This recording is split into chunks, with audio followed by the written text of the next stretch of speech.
La Vinotinto llegaba con altas esperanzas de conseguir el boleto al repechaje, pero no pudo ser ante una aguerrida Colombia que le puso el listón muy alto en el Monumental de Maturín. La Vinotinto llegaba a este partido invicta en condición de local, con un récord de 4 ganados y 3 empatados.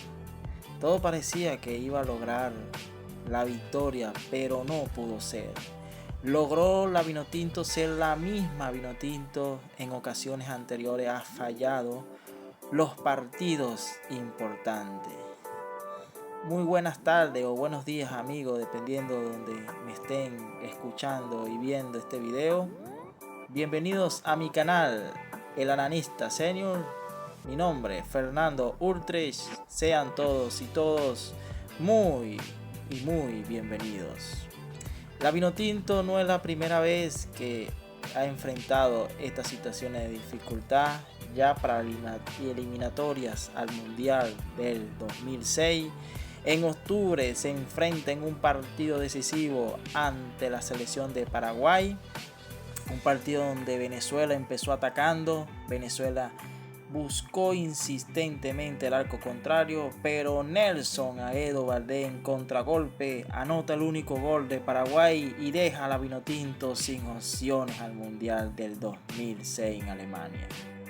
Luego la Vinotinto en el 2010 se enfrenta de nuevo a Paraguay, pero en condición de local. Allí Venezuela sufrió 2 goles de contragolpe, uno de Cabañas y el otro de Cardoso. Venezuela trató en el segundo tiempo infructuosamente de remontar la cuesta, pero no dio chance y no pudo ante una aguerrida Paraguay, y solo pudo descontar con un golazo del pequeño Rondón.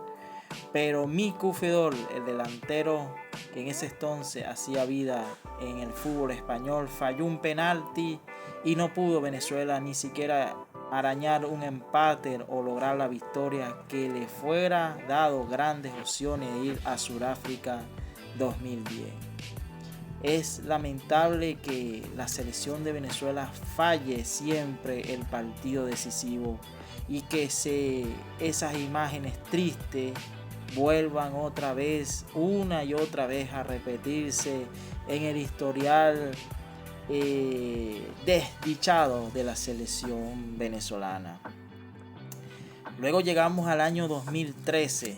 La Vinotinto venía y estaba luchando por el 5.º puesto de repechaje ante la selección de Uruguay. Venía de sacar un empate ante la selección de Bolivia en La Paz, un empate agridulce porque Venezuela estuvo ganando ese partido con gol de Juan Arango. Sin embargo, Bolivia le iguala el partido y llega a ese partido decisivo en Cachamaya ante Uruguay y no puede sacar tampoco el resultado. Estamos hablando de la eliminatoria al Mundial de Brasil 2014.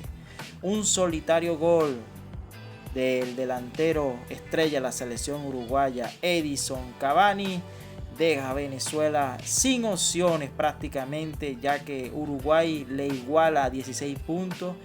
Una Uruguay que llegó a ese partido con 6 partidos consecutivos sin conocer la victoria y logra sacar el resultado ante Venezuela y llevarse los puntos, y al final terminar con el 5.º cupo que le daba la opción del repechaje.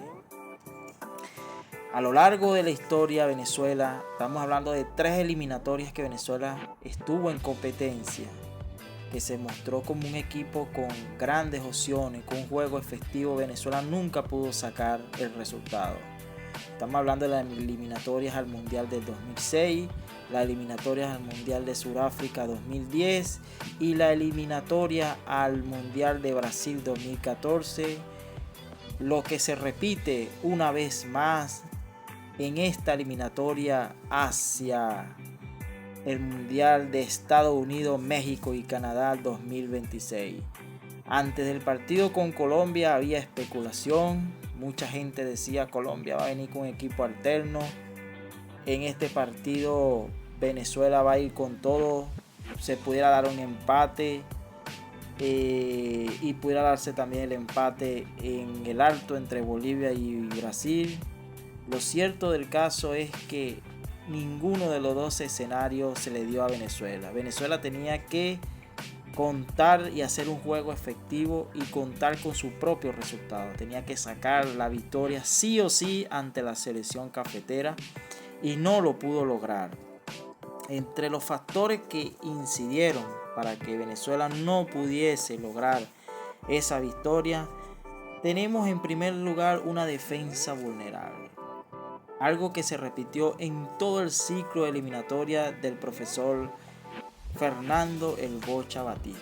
Nunca pudo encontrar una defensa idónea, un juego defensivo, y a tal razón tenemos que ver el partido contra Chile en Santiago, donde Venezuela se lleva 4 goles de la selección chilena. El partido ante Bolivia en el Alto, donde Venezuela se lleva 4 goles de la selección boliviana. Y el partido que dio la hecatombe a la defensa venezolana, el partido ante Colombia, donde Venezuela se come 6 en un partido clave. Y la falta de concentración, pudiéramos decir que es el segundo elemento de importancia. Venezuela en el medio campo pierde unos balones que luego, que cuando los pierde, que pareciera que no van a tener y no van a generar peligro en el arco venezolano, terminan convirtiéndose o en una jugada clara de gol o simplemente en gol en contra de la selección venezolana. Es increíble que el no tener los jugadores aclimatados a este tipo de partido le pesa y le pasa factura a la selección venezolana. Y por supuesto, en este orden de ideas y como tercer factor importante, tenemos que nombrar las tácticas inadecuadas de ya es técnico de la selección venezolana, el Bocha Batista. Nunca encontró ese sistema clave, ese sistema continuo.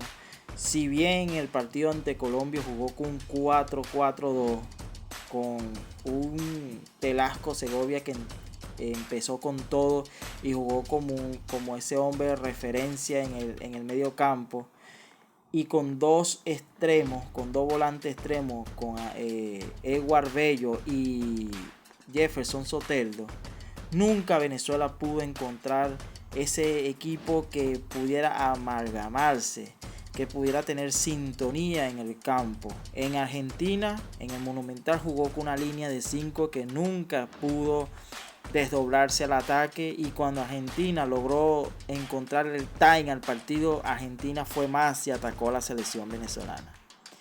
Mientras que en el partido con Colombia fueron indudables las pérdidas de balón en el medio campo, y Colombia se adueñó de dicho sector y logró a partir de allí construir su juego de pase y su juego efectivo, que le terminó dando la victoria a la selección cafetera.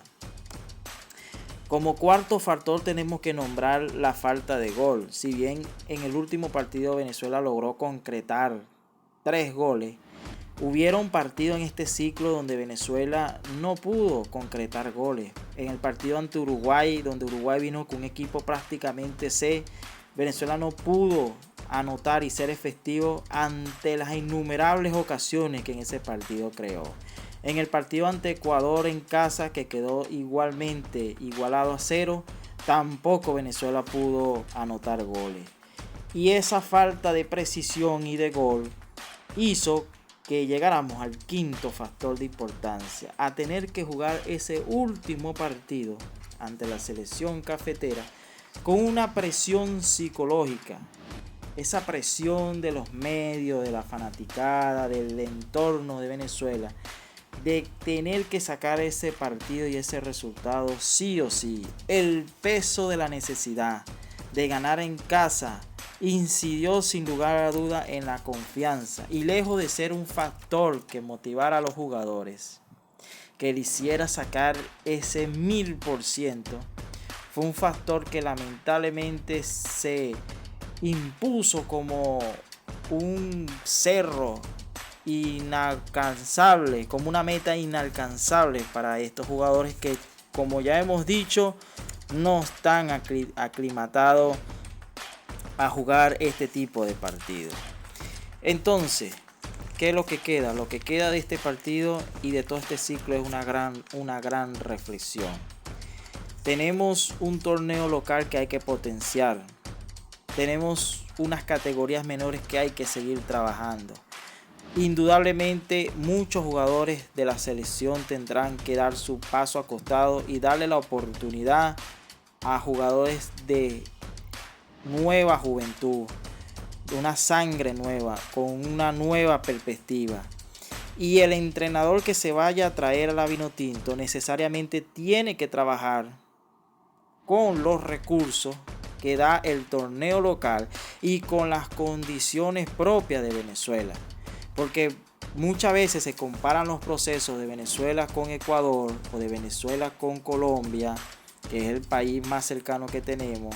Pero son procesos y son historias diferentes. Por lo menos en el caso ecuatoriano, que ha potenciado sus categorías menores, es cierto también que ese éxito se ha basado, aparte de potenciar las categorías menores, se ha basado en un prototipo del jugador ecuatoriano propio de la costa ecuatoriana, que le da un portento físico superior al resto del continente o de Sudamérica, y que Ecuador, al igual que los bolivianos, tiene unas condiciones atmosféricas que los ayuda y que los hace impulsar, como es la altura de Quito.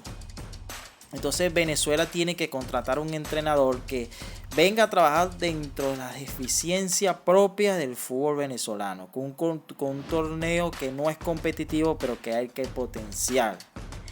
Y además de ello, tiene que el entrenador que se contrate vivir en Venezuela, que vaya a los juegos de la Liga FUNB, que logre hacer microciclos que fueron exitosos en la era del profesor César Faría, hacer microciclos en esas semanas, en esas ventanas que se tiene para trabajar con jugadores del local, para que esos jugadores puedan luego llegar a la selección y sustituir una posible ausencia. Caso que pasó en la selección venezolana cuando hubo un bajón de rendimiento de los laterales, tanto de Aramburu como de Navarro. No había unos jugadores suplentes que pudieran en un partido clave, uno u otro, poder llenar esa suplencia con calidad.